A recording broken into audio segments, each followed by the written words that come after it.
Until you make the unconscious conscious, it will direct your life and you will call it fate. We cannot change anything unless we accept it.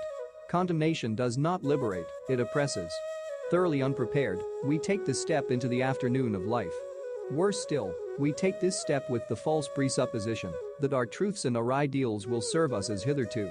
But we cannot live the afternoon of life according to the program of life's morning, for what was great in the morning will be little at evening, and what in the morning was true, at evening will have become a lie.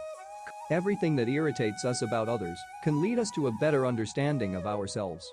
Don't hold on to someone who's leaving, otherwise you won't meet the one who's coming. Everything about other people that doesn't satisfy us helps us to better understand ourselves. Madness is not to be despised and not to be feared, but instead you should give it life. If you want to find paths, you should also not spurn madness, since it makes up such a great part of your nature. Be glad that you can recognize it, for you will thus avoid becoming its victim.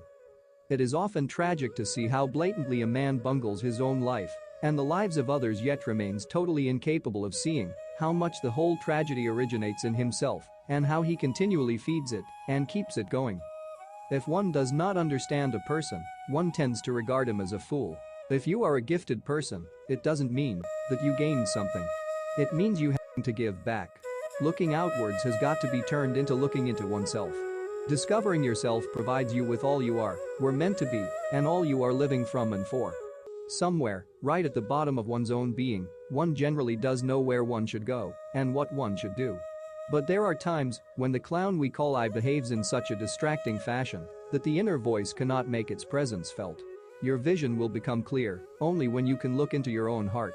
Who looks outside, dreams. Who looks inside, awakes.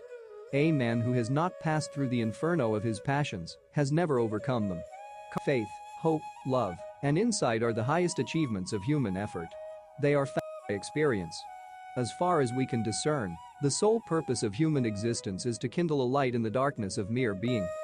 I have frequently seen people become neurotic when they content themselves with inadequate or wrong answers to the questions of life.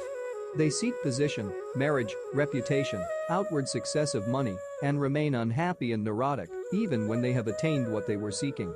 Such people are usually confined within too narrow a spiritual horizon. Their life has not sufficient content, sufficient meaning. If they are unable to develop into more spacious personalities, the neurosis generally disappears. Nobody can achieve happiness through preconceived ideas, one should rather call it a gift of the gods. It comes and goes, and what has made you happy once does not necessarily do so at another time. Show me a sane man, and I will cure him for you. Loneliness does not come from having no people around, but from being unable to communicate the things that seem important to oneself, or from holding certain views which others find inadmissible. We no longer live on what we have, but on promises, no longer in the present day, but in the darkness of the future, which, we expect, will, at last, bring the proper sunrise. We refuse to recognize that everything better is purchased at the price of something worse.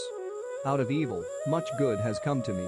By keeping quiet, repressing nothing, remaining attentive, and by accepting reality, taking things as they are, and not as I wanted them to be, by doing all this, unusual knowledge has come to me, and unusual powers as well, such as I could never have imagined before.